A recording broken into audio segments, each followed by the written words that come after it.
Hello, namaste, dear students. How are you? Are you all right? Okay, that's good. I'm also all right. Today, we are going to read Unit 15 of Class 10. The topic is People and Places. So, please turn a book and let's get started the lesson today. I hope you would go through me. Let's see. The topic is People and Places. So, before starting the lesson, let's look at some picture. Please turn a book. You will see some picture over there. There are 3 pictures. Let's see the picture and tell me. You can also assume who they are. The first picture and second picture, third picture. I'll give a clue to you that these all are famous personalities, belongs to literature, literary figure. Okay, they might be a poet, writer. Okay, you please guess it. Now let's see whether your guess is correct or not. Okay, very good. So you have guessed probably correct. The first picture belongs to Bhupi Shersan. He is a renowned poet of Nepal. He has composed a famous poem, the anthology of poem, Ghumne Mech Mathi Andho Manche, a blind man in the revolving chair. Now let's move to the second picture, whether you have guessed correct or not. The second picture, have you guessed? Oh, let's see. The second picture belongs to Leknath Paudel. He is regarded as the founding father of modern Nepali poetry in the 20th century. He has composed a famous poem, Pinjarako Suga, in English, A Parrot in the Cage. Now let's see the third picture. Who is she? Can you guess it? Yeah, she is a female writer. You might have correct answer. Let's see. She is Parijat. Her real name is Vishnu Kumari Waiba, and she has composed a very famous novel, Sirisko Phul, and she was also awarded Madan Puraskar as first Nepali woman. So now let's continue in our textbook. There are again few pictures that is not in your textbook, but you might have guessed. Who is the first person here in first picture? Yeah, he is a very famous political leader. He is Vishweshwar Prasad Koirala, BP Koirala. And second one is also very famous political figure. He is Ganesh Man Singh. And the third one is a famous ruler. He is Janga Bahadur Rana. So you can also try to recognize this picture as well. What do you know about these famous places of Nepal? Can you recognize it? The first picture, you know that it is an airport, okay? That is a hilly airport. And second one is one of the palace in Kathmandu Valley. You might have guessed. Let's see your guess is correct or not. The first picture is Tenzing Hilari Airport in it is also known as Lukla Airport. It lies in Solukhumbu district. And the second picture belongs to Bhaktapur Darbar Square. It was the palace of Malla king of Nepal from the 14th to 15th century. So my dear student, now let's go to our lesson reading I. So we discuss some picture before we get started to our text, to our lesson. Are you okay? So before going to read the lesson, there are 3 pictures. Please look carefully. Who is she? And the title of the lesson, reading I, is Me at the Beginning of Life. So who is she? Can you guess it? She is a person with disability. You can see by this picture also, she is writing by her foot. So this picture also you can see she is writing by her foot. It means that she is a disabled person, but she is very famous.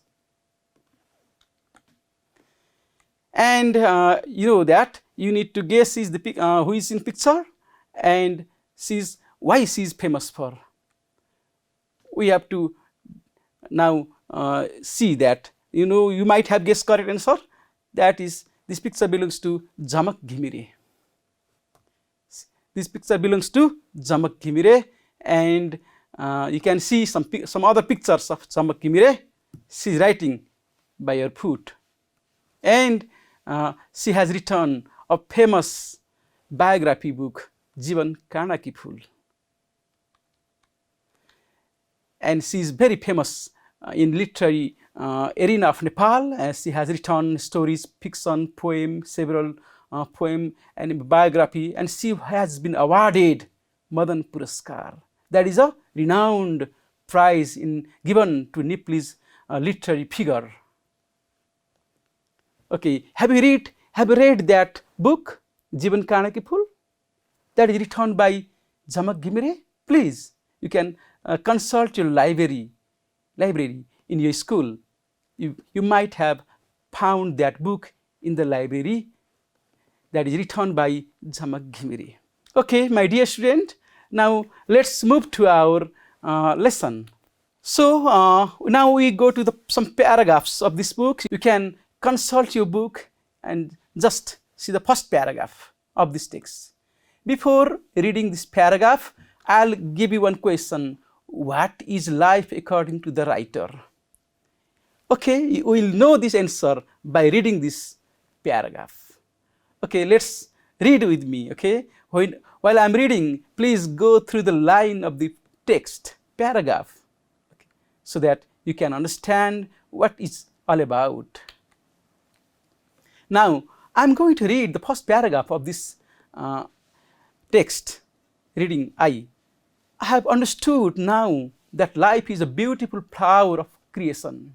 Whether my own life falls within my definition of life, well, I do not know. When my heart wept, I survived. Because inside the pain, laughter was restless each moment.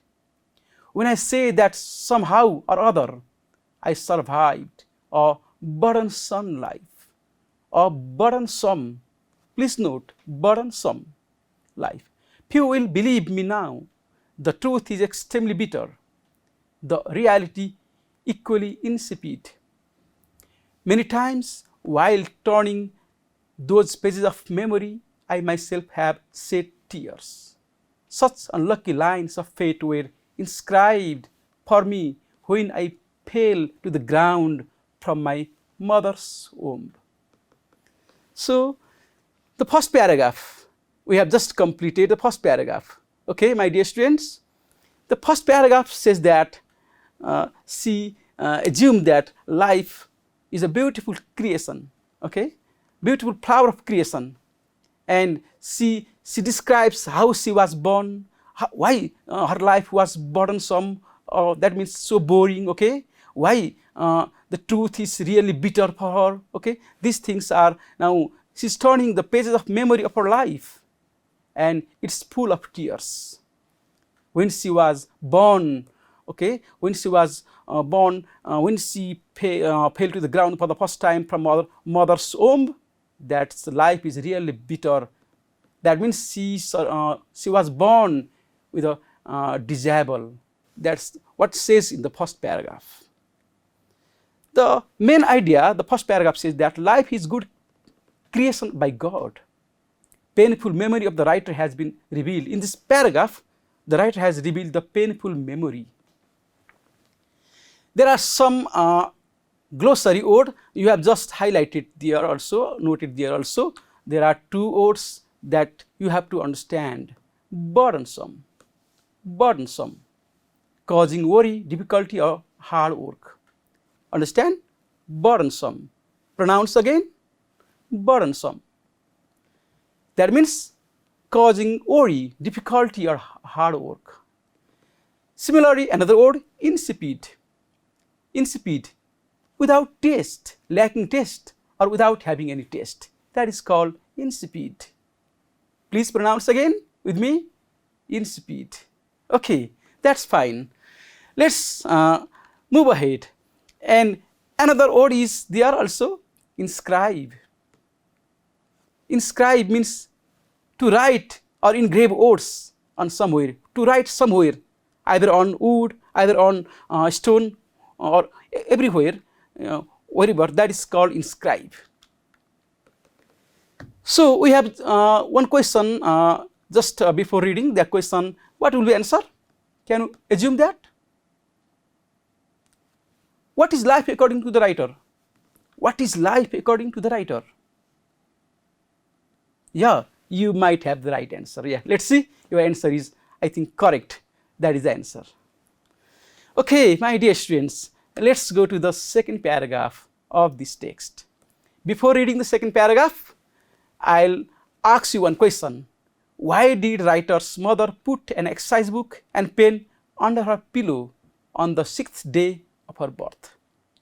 That is a customary tradition of Nepal, that after the birth of baby in the 6th day, a pen or exercise book is put under the pillow.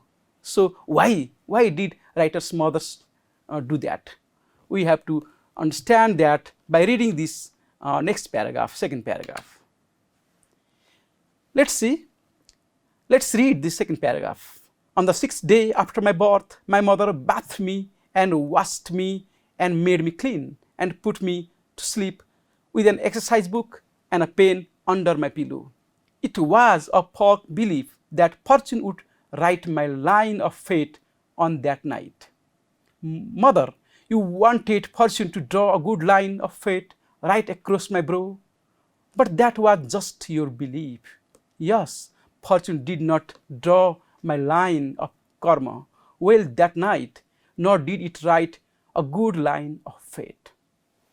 So in this paragraph, the writer described that it is believed that the fate, destiny, okay, destiny will write something, okay, that is believed that, okay, in your fate, destiny will write something, but it was not happen to the writer, that she did not have good fortune, good luck, okay, she didn't have good luck, so her life was tasteless. This paragraph says that her life is tasteless, and there was no fate, good fate, okay, no good line of fate written by the destiny, okay, the God, okay, destiny, God, okay. So there is a one word, fortune, okay, the pronounce is fortune. What is that? What does it mean? A chance or luck to have name and fame. Fortune. And what does this paragraph say that? It says that belief that fate will write good fortune on the 6th day of someone's birth.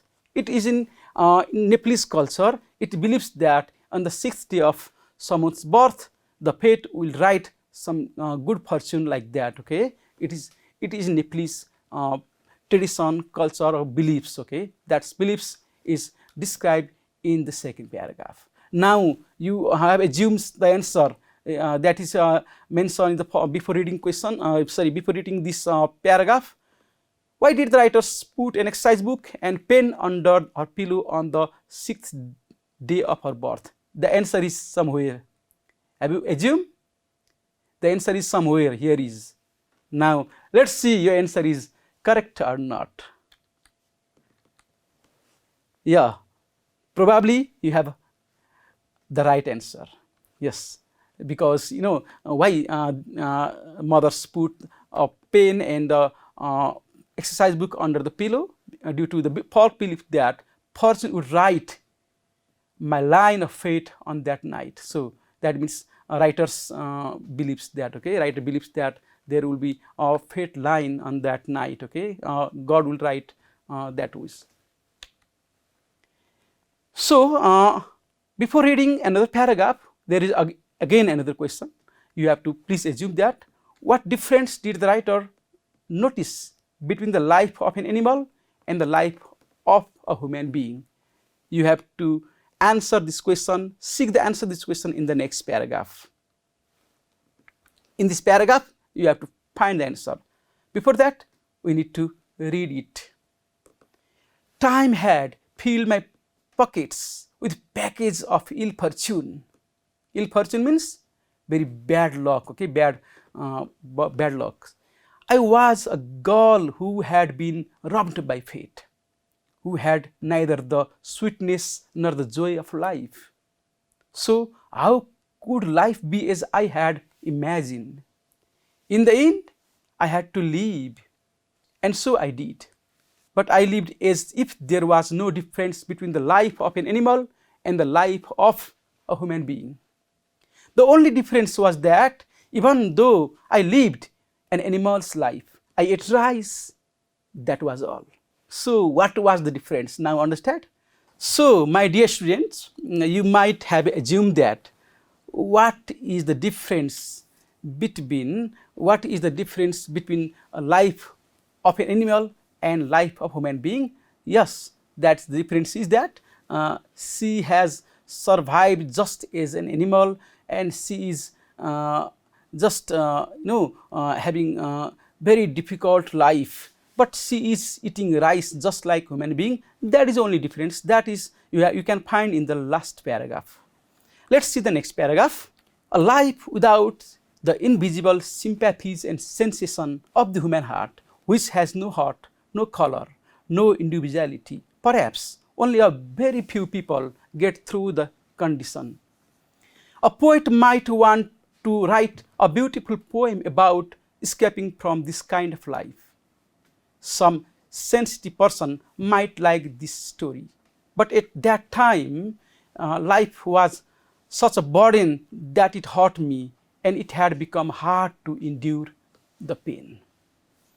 So, in this paragraph, my dear students, the writer also described the difficulties of her life, how she faced so many difficulties in her life, and what life condition she went through.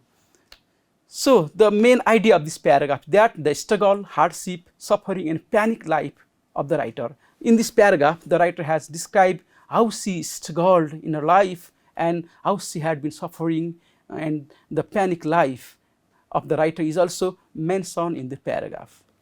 Before moving next paragraph, you might have difficulties about the some difficult word of this paragraph. These are, please look at here.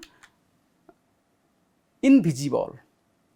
That means that cannot be seen or unseen.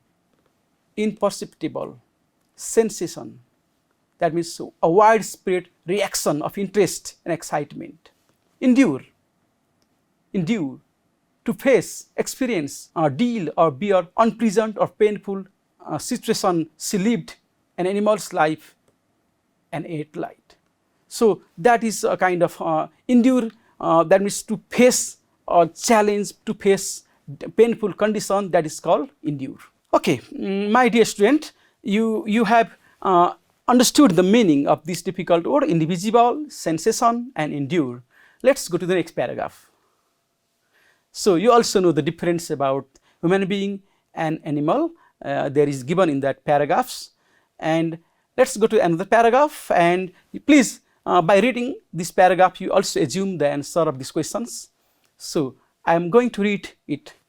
In everyone's life I was someone who had been cursed by the gods, because in this life I had received the fruit of sins from a former life.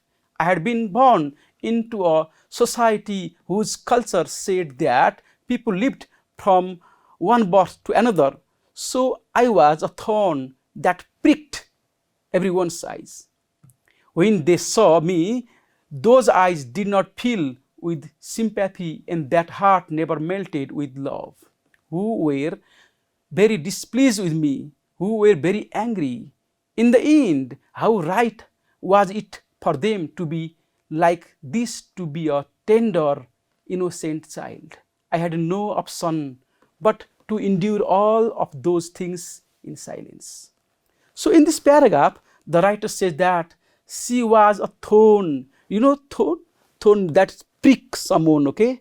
That's thorn, okay? She was thorn in everyone's eyes. She lived a discarded life. No, everyone neglect her, everyone hate her. So such life, nobody power sympathy to the writer. So she shows such kind of such kind of feelings in this paragraph, and she was so innocent, so tender.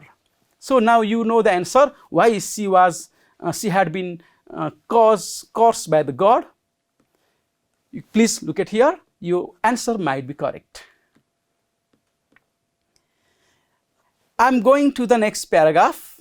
Please read it silence, and please listen to me while you go through the line. Inside my childhood, the question continually arose, how am I to blame for all of this? I had no medium through which to express this, no language, no way of indicating through gestures, no power to utter it. I had life, and that was all, and the little breath that was tangled off with it. How suffocating was my life. There was no exit from it anywhere. If there had been any way out, a river of life would have flowed unceasingly along with time. Unceasingly means without stopping. And there are some words I'm going to describe. Please look through it. This paragraph also talks about that she wanted to express something to the family, friends, other people, but she can't speak because she has no language. She can't utter any word, okay? That's the reality of that disabled writer, okay? Let's see next paragraph. Before going to next paragraph, please look at the words, difficult words, prick, tangle, and suffocating. You can see picture, the prick, okay? Any thorn that pricks, and tangle means twisted, okay? Like that, like the figure twisted, and suffocating means difficult to breathe. Understand? Okay, my dear students, now you might have the right answer of that question by that paragraph, because why had the writer been cursed by the God? Okay, you can see your answer might be right. Let's go to another paragraph, and there is question. You can see, with whom did the writer compare herself in terms of disability as they wrote history before this departed? So she compared others. Now you have to find the answer here. Blessed nature, you gave me birth to me to endure the cruel behavior of human beings, and you awoke the meaning of being me. When I was restless with suffering, you became my mother and wiped the tears that seeped from my eyes. The mother who bore me also gave birth to me. Even though it was to suffer pain, she fostered me for 9 or 10 months in her womb and gave birth to me. In this neither she nor I was at fault. It was the fault of fate. So she said that in this paragraph, her birth was the fault of fate, not the fault of her father, not the fault of her mothers, but it was the fault of the fate, God, okay? So there are some words here. Foster.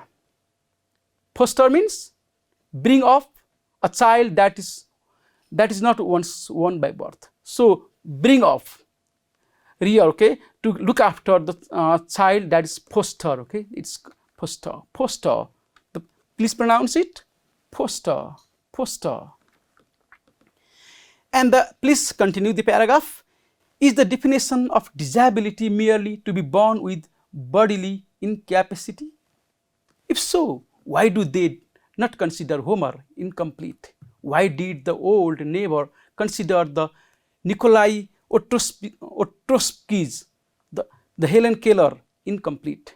These people were weak in body, just like me, but they wrote history before they departed. They left us a different perspective that set down the meaning of being human before they passed away. So in this paragraph, the writer has compared herself with the international literary figure. For example, Homer, Nikolai Ostrovsky, and Helen Keller. So they were very famous in literature. They wrote history before they passed away, before they died. So there is a word here, perspective. What does it mean? A particular attitude towards or way of regarding something, a point of view. Perspective means like an opinion, your view, like that is called perspective. You understand? Let's go to let's see the question. You might have assumed correctly that is related to the previous paragraph. Whom did the writer compare herself in terms of disability as they wrote history before they departed? You can see there are these three persons she compared herself. You can see the picture. The first picture it belongs to Homer, and second picture belongs to Nikolai Ostrovsky, and third picture belongs to Helen Keller. These are the famous international literary figure. Let's go to another paragraph. Before reading the paragraph, please read this question, and you have to find answer here. But me, I was born in a world very different from theirs, born in a different geography. For this reason, I lived a life that was so unequal and low grade that maybe only an animal could have lived such a life before. When I achieved awareness, the shoot of consciousness had begun to sprout in me, I think.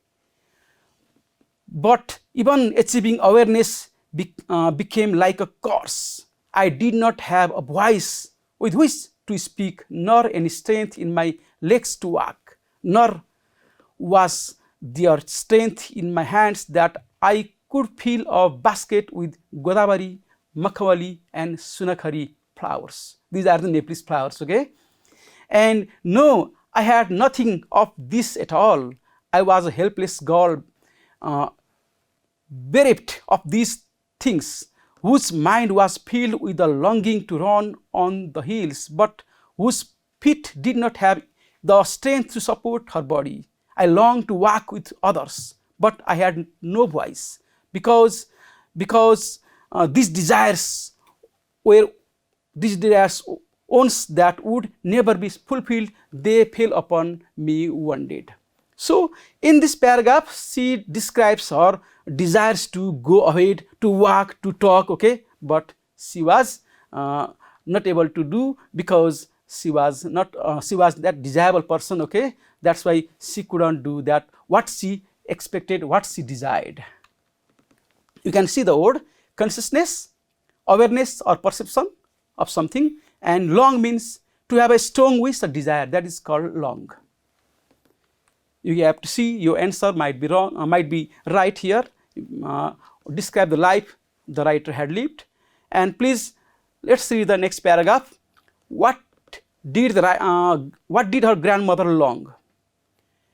Long means desire, okay.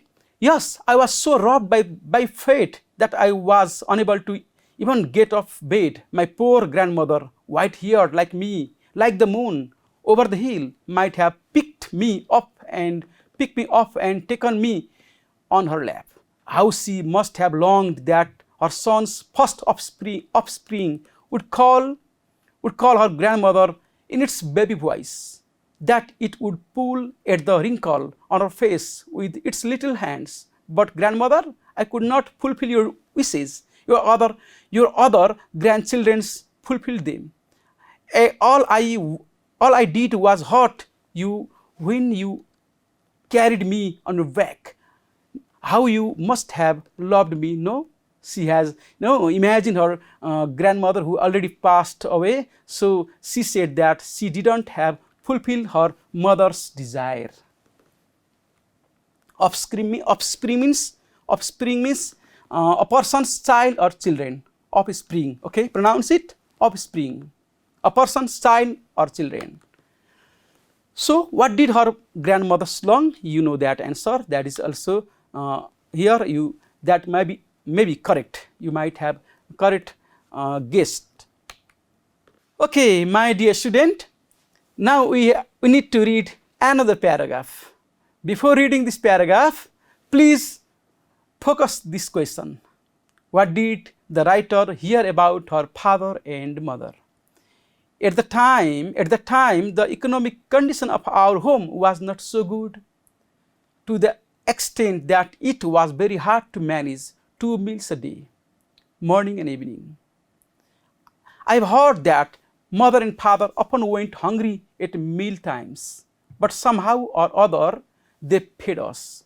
Grandmother, even that was not enough for you. You fed me and made me greedy, even though you went without food yourself. And on top of that, you took me to sleep with you and gave me many different things to eat every time I woke up, all through the night. Aha, how good it tasted, the food you gave me. So she remembered how she received all kind of love and care from her mother, father and grandmother. They were very poor. They didn't eat 2 times, but they managed to provide food for the writer in a proper way that she described in this paragraph. Okay, now you understand, my dear student, what she heard about her father and mother. So your answer might be correct. Please check it. Okay, let's go to the next paragraph, my dear students. What credits did the writer give to her grandmother at last? It is the last paragraph, okay? Now, what credits did the writer give to her grandmother at last? Grandmother, if you had not wrapped me in torn off petticoat and put me in a bamboo basket, I might still have been peeing and soiling in my bed today. You know, peeing and soiling means unable to move here and there, and urinating, and everything is now in one place. That is peeing and soiling. Or I may have already arrived with you in a heaven that people imagine. I don't know. But because of you, I tossed the various colors of life and understood life from various angles and experienced the beauty of life myself. Grandmother, you are not with me now. That is your misfortune. But you are still living all through my heart and mind. So in this paragraph, the writer has imagined her grandmother. Misfortune means here unfortunate condition. Now you know the answer. So what credits did the writer give to her grandmother at last? Now, my dear students, the class today is over, and there is assignment for you today. Please try to do this assignment at home, and there are some questions. You can see there is you have to find difficult words from the text and write meaningful sentence. Write the writer's grandmother in a paragraph. Describe writer's grandmother in paragraph, and these 2 false questions. Okay. Thank you for today's class. See you. Bye bye. Have a good day.